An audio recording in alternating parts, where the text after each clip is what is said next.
Hello മക്കളെ, അൻവറാമിസ് ആണ്. അപ്പോൾ ഇതാ 6ാം ക്ലാസ് എല്ലാം കഴിഞ്ഞ് 7ലേക്ക് എത്തിയില്ല എല്ലാവരും റെഡി ആയിട്ടിരിക്കുകയാണ് സ്കൂളൊക്കെ തുറന്നിങ്ങ് വരാനല്ലേ.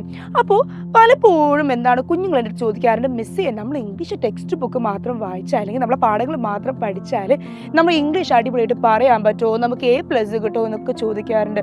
തീർച്ചയായിട്ടും നമ്മളെ പാഠപുസ്തകങ്ങൾ വായിച്ചാൽ അല്ലെങ്കിൽ പാഠം നമ്മൾ പഠിച്ചാൽ നമുക്ക് നല്ല മാർക്ക് കിട്ടും. പക്ഷെ അവിടെ എന്തായിരിക്കും, നിങ്ങൾ പൊതുവേ എന്താണ് കുറേ ക്ലാസ്സസ് കാര്യങ്ങളൊക്കെ കണ്ടിട്ടെങ്കിൽ നിങ്ങൾ എന്ത് ചെയ്യുക, ഉത്തരം എഴുതാം. അതിൽ കുറേ കൂടി എന്ത് ചെയ്യണം, നിങ്ങളുടെ ഭാഗത്തു നിന്നൊരു കോൺട്രിബ്യൂഷൻ വേണ്ടേ, നമുക്ക് നമ്മളെ തനതായ രീതിയിൽ ഉത്തരങ്ങളൊക്കെ എഴുതാൻ പഠിക്കേണ്ടേ. ഇപ്പോൾ ഫോർ എക്സാമ്പിൾ നിങ്ങൾ 7th എന്തായാലും ഈ പ്രാവശ്യം എന്തുണ്ടാവും, നിങ്ങൾക്ക് ന്യൂസ് പേപ്പർ റിപ്പോർട്ട് എഴുതാനുണ്ടാകും, ലെറ്റർ റൈറ്റിംഗ് ഒക്കെ എഴുതാനുണ്ടാവും. അപ്പോൾ ഫോർ എക്സാമ്പിൾ നിങ്ങൾ ഇപ്പോഴും എന്ത് ചെയ്യണം, ഇത്രയൊക്കെ എന്ത് ചെയ്യണം, നിങ്ങൾ പേപ്പറൊക്കെ വായിക്കുന്ന ശീലം ഉണ്ടാക്കണം.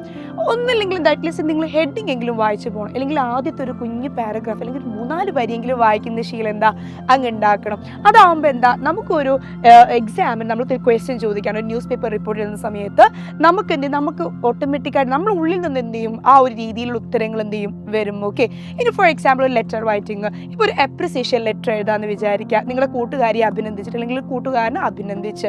അങ്ങനെയാകുമ്പോൾ നമ്മൾ പലപ്പോഴും നമ്മുടെ ഫ്രണ്ട്സിനൊക്കെ ഒത്തിരി പ്രൈസൊക്കെ കിട്ടുകയാണ്. അപ്പോൾ നമ്മൾ ജസ്റ്റ് അവരുടെ എപ്പോഴും എന്താ ഒരു ഇംഗ്ലീഷിൽ നമ്മൾ ചാറ്റൊക്കെ ചെയ്യാണ്, I am proud of you dear, hoping more from you എന്നൊക്കെ നമ്മളെപ്പോഴും അങ്ങനെ ശീലം ഉണ്ടെങ്കിൽ തീർച്ചയായിട്ടും നമുക്ക് എന്തായിരിക്കും, അതൊക്കെ കൂടുതൽ നമുക്ക് നമ്മളെ ലാംഗ്വേജിൽ അല്ലെങ്കിൽ നമുക്കത് ഉപയോഗിക്കാൻ പറ്റും. അപ്പോൾ മിസ് പറഞ്ഞു വരുന്നത് എപ്പോഴും എന്താണ്, more than your text book, നമ്മുടെ പാഠപുസ്തകത്തിനപ്പുറത്തേക്ക് ഇംഗ്ലീഷ് എന്ന് പറയുമ്പോൾ നമുക്കറിയാം ഒത്തിരി ആവശ്യമുള്ള സബ്ജക്റ്റാണ് അല്ലേ.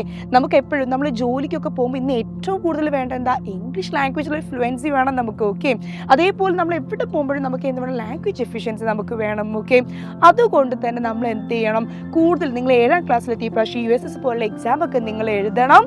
അപ്പോൾ എപ്പോഴും എന്ത് ചെയ്യുക, ടെക്സ്റ്റ് ബുക്ക് മാത്രം പഠിച്ചാൽ മതി എന്നുള്ള ആ ഒരു ചോദ്യം എന്ത് ചെയ്യുക, നിങ്ങളുടെ മനസ്സിൽ നിന്ന് മാറ്റി വെക്കുക. കാരണം നിങ്ങൾ സ്റ്റേജ് മാറി, നിങ്ങൾ 5 കഴിഞ്ഞു 6 കഴിഞ്ഞു, 7ാം ക്ലാസ് എന്ന് പറയുമ്പോൾ എന്തായി, ഒത്തിരി കൂടി നമ്മൾ ഡെവലപ്പ് ചെയ്ത് വരേണ്ട സമയമായി. ഓക്കെ, അപ്പം ആ ഒരു ചിന്ത മാറ്റി വെക്കുക. തീർച്ചയായിട്ടും എന്ത് ചെയ്യുക, ഇതിൻ്റെയൊക്കെ വായനയൊക്കെ ശീലമാക്കുക, നല്ല ഇൻ്റർവ്യൂസ് കാര്യങ്ങളൊക്കെ നിങ്ങൾ കാണാം.